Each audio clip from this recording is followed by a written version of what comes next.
Hey guys, this is John from Los Angeles. It is Thursday, May 9th, 2024, with your Alpha Channel update, comics, games, books, and show and tell. Alright, so I have a bunch of good stuff here. I want to get this out of the way because it's so difficult to move around. So we're going to do this first. I don't know what this looks like. Oh, there we go. That's good. It's not bad at all. You can see that, huh?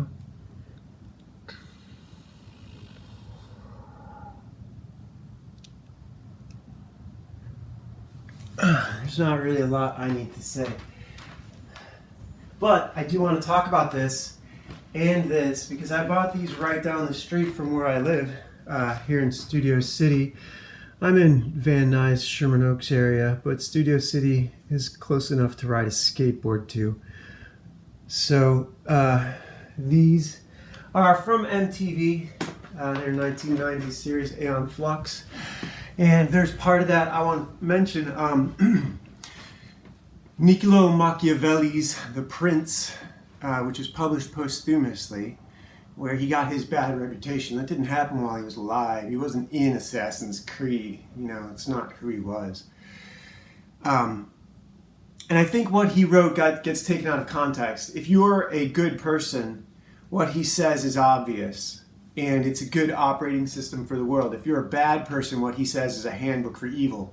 And a lot of people are using it that way today. As a matter of fact, your opinion on his book, The Prince, really shows people who you are. If you think that book's evil, what you're saying to other people is, I can't be trusted. If you think that book just says, hey, if you want to manage things well, this is what happens if you pull this lever, this is what happens if you pull that lever. It's an entirely different reading experience. One of the things he says is to manage a new conquested area, you must go there to live. So I'm from a big family. We came from a small town, McHenry, Illinois, Johnsburg, Illinois. And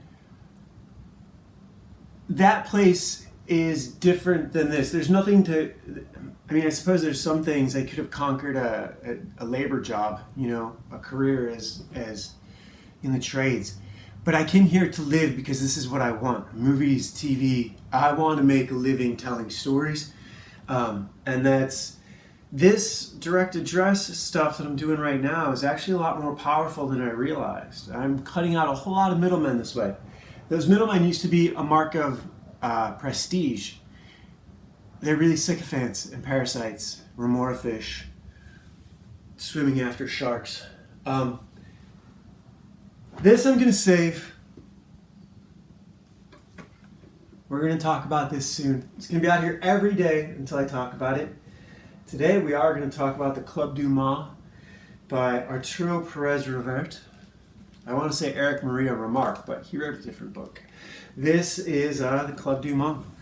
This got made into a movie. Actually, I think I picked this up probably online, but there is a bookshop right behind Book Soup out in West Hollywood. Look at that. I'm going to come over and see if you can see exactly what I'm showing you. I'm sure you can. That is the author's signature. And let me show you what this is. This has been a huge influence on my artistic endeavors because I really liked the way this mystery, this story was told. Oh, I hate when I bump that. You might recognize this, you might not. There's 9 of these plates.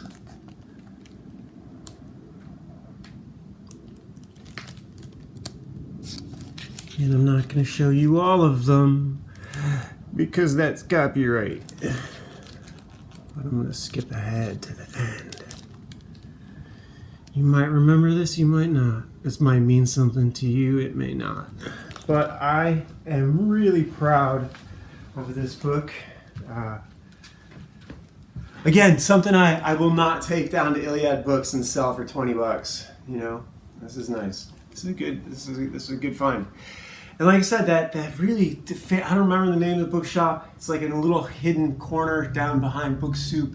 You have to go down a sidewalk sort of alley to get to it.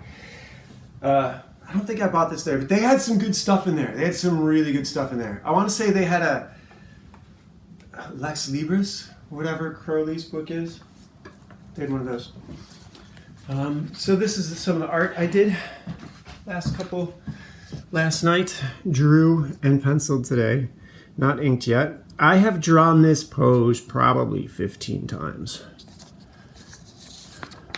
And I'm working on some hockey masks for his brother. Jamie wears the hockey mask. And here's why. Because Warren throws pine cones at him.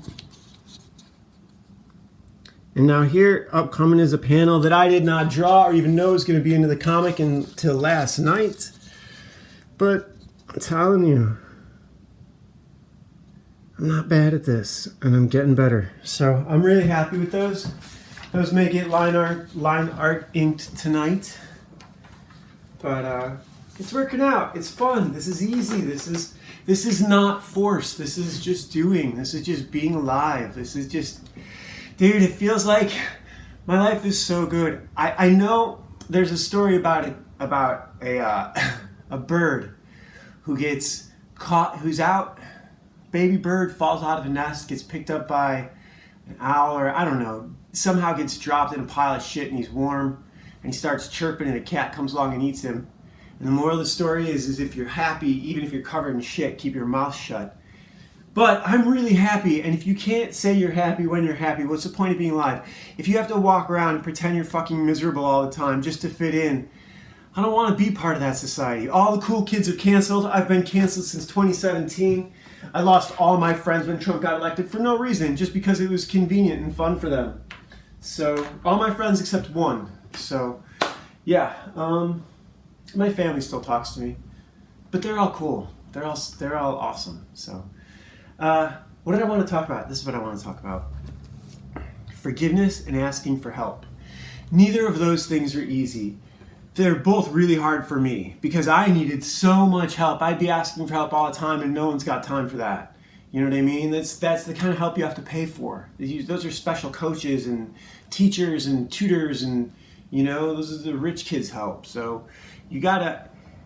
I remember my wrestling coach in sophomore year, Steve Patton at Marion High School, Woodstock, Illinois, said, anyone can teach the fundamentals, and all an artist needs is the fundamentals. A master knows all the moves and all the names.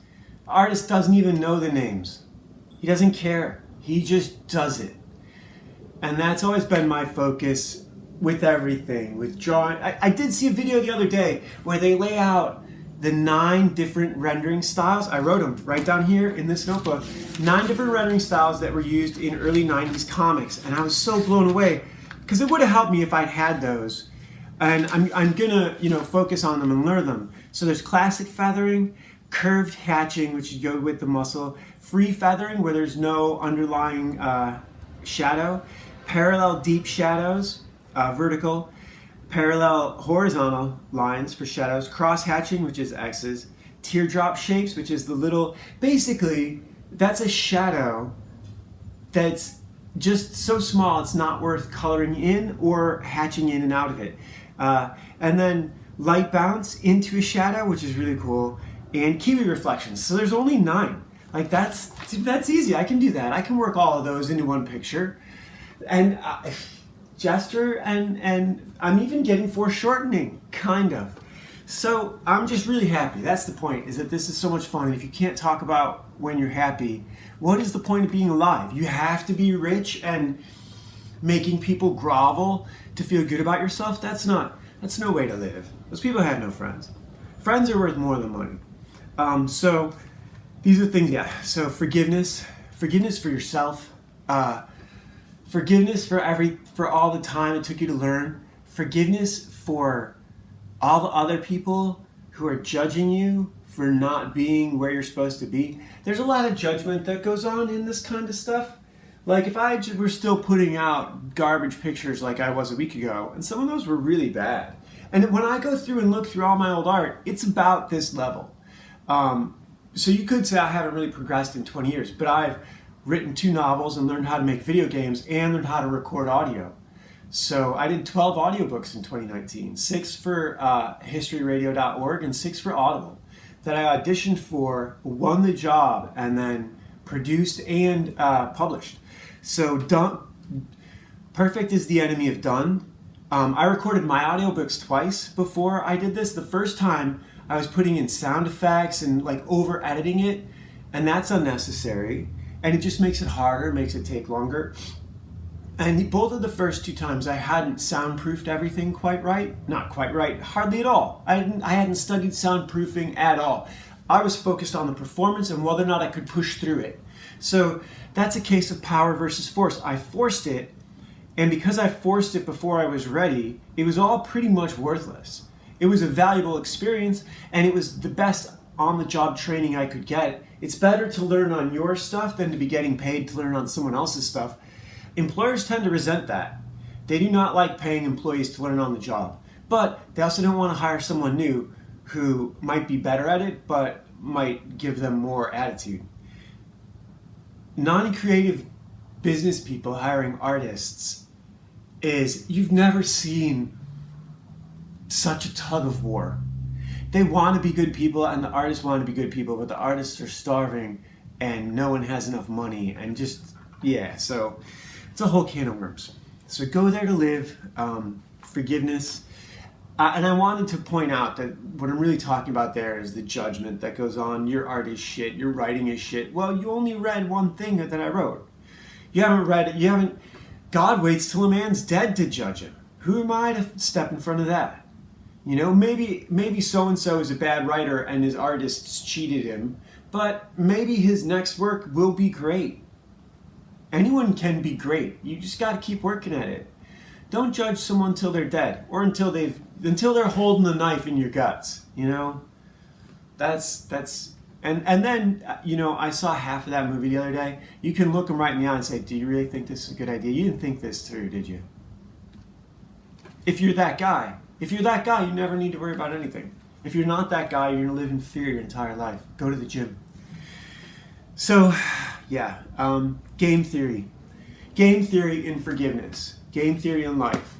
They figured out that in game theory, you have to play tit for tat. You can't go for revenge, and you can't be submissive. If someone slights you, slight them back. But don't slight them back twice to get over, because then they'll slight you back and it escalates and you end up with the Hatfields and McCoys. 1-to-1. And if someone asks for forgiveness, grant it. It's that easy. Everything's that easy. I keep saying that. And I've noticed in these videos I bounce around a lot. That needs to stop. That's just too much coffee. Orange juice and Mountain Dew is the champagne of artists. So this is a good thing I really want to talk about. So this picture where Warren's throwing the pine cone. Like I said, I've drawn this a bunch of times, and Georges Seurat, I talked about this yesterday and then I cut it out because it didn't have anything to do with social contract, but it has a lot to do with idea farming.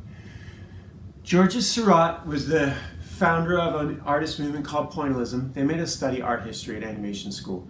So he has a masterpiece that's one of these big paintings that looks like a tapestry of all these people, like really like French Renaissance, well-dressed, out on the banks of the Seine for a Sunday with their parasols and bonnets and, nice dresses and everything. It's Alice in Wonderland in real life, right? Adult children. And for each of the sets of people that he did in this masterwork, he had done smaller paintings just about to scale that he sold to pay for, I don't know if he sold them or not, I think he probably did. But probably as he got them onto the masterwork, you do it and then transfer it and then sell it to make money to keep going. And so he put like 6 or 8 of these into this giant painting, and he was not granted the term the master impressionist, partially because the way he painted was a little different. His style was so unique. He was basically doing early pixelation. Instead of square pixels, obviously there were circles because he was using a brush. And he poisoned himself to death. Like, this was it. This was it for him. The studies and the masterwork fried his brain with the fumes from the paints and doing it by candlelight in a basement. So the oil paints, just burned his mind. And he died, I'm sure he got like whatever that neurological disease you get. I don't even want to know. I don't want to know how it happens. But so he's now the master of pointillism, and he's the only one. because then cameras came out, and so no one ever did that again. And now silver nitrate is literally the same thing that he did, but he did it by eyesight. But that showed me that to get here, now those are just blue pencils, so I'm not even going to pick them up and show them because I know the camera doesn't like it. But to get here, I've done this, at least 6 times right there. I've got them right there. Once on a panel, once like as a whole page, and so it made it easy. And then like this one, where he's catching it, it feels so natural, and this is so cool. I'm so glad I didn't miss the opportunity for that panel. Like that would have sucked. So Georgia Surratt, and go there to live. If you're going to do art, learn everything about it. I need to learn more. It was a good thing they forced me to learn that, or I wouldn't. That's a lesson I probably wouldn't have gotten. And the other thing where comics meets art is it's idea farming and idea mining. There's a bit of mining that goes into it too. Farming in that the more people you have working together, the more ideas you get. You also get things that maybe don't go in the same meal. You can't put everything from the garden in the same salad. I just came up with that, but it's true. But yeah, it's a kind of agricultural quarry doing this work. So you can grow it, you can dig it, or you can blow it up and then sift through the debris, which is really kind of what drug addicts do. You get stoned. I smoked a long time, way too much. It damaged a lot of my relationships, and I did stupid things on marijuana, but I never got into hard drugs. But that's kind of, go look at your record collection. It did a lot of good there. This is a good thing I want to talk about. I want to say thank you. This is part of why I'm doing this right now. I don't know that I really have any hints of, tips or tricks, or little bits of wisdom. I know I didn't at 28. I certainly didn't at 30 or 33. But I was watching a draw stream by Ethan Van Sciver, and people were asking questions in the chat, and I watched you sort of working on the whole picture at once. You're inking over blue, really like non-photo blue. I do dark blue, sort of almost this color blue, whereas I use these blue pencils, but you're using like the real, like, got it here. I bet it's in this pencil right here. Yeah, you can see that. You're using this kind of blue, the real non-photo cyan blue, and I could barely see it. And so I asked in the chat, hey, are you inking left to right? They told us in school you want to ink left to right so you don't smear the inks. And you laughed. You're like, no, I'm inking the foreground first, and then once the foreground looks right, I'll move into the background. And I've been doing that for this stuff, like drawing that way and layering in the pencils and the light, working the light into the shadows, thinking that way anyhow. And that is a huge tip. So thank you for that. I can never be more grateful. Like really, these draw streams, the technology, all of this is just so awesome. So yeah, focus on the foreground. Yeah, that's kind of everything. Ask for help, know how to ask for help, learn how to ask for help, show that you're putting forth the effort, and when someone gives you advice, at least listen to it. If you want to fight them over it, admit that you want to fight them because you don't like the way they look, or you want to fight them because you didn't like the tone of voice. It's not because of the words they said, or because of the way it made you feel. Like you shouldn't fight with, if someone hurts your feelings, go figure out why, man. Bullies did me some of the best favors of my life. None of them can touch me now. Wish you were here. All right, love you guys. See you next time.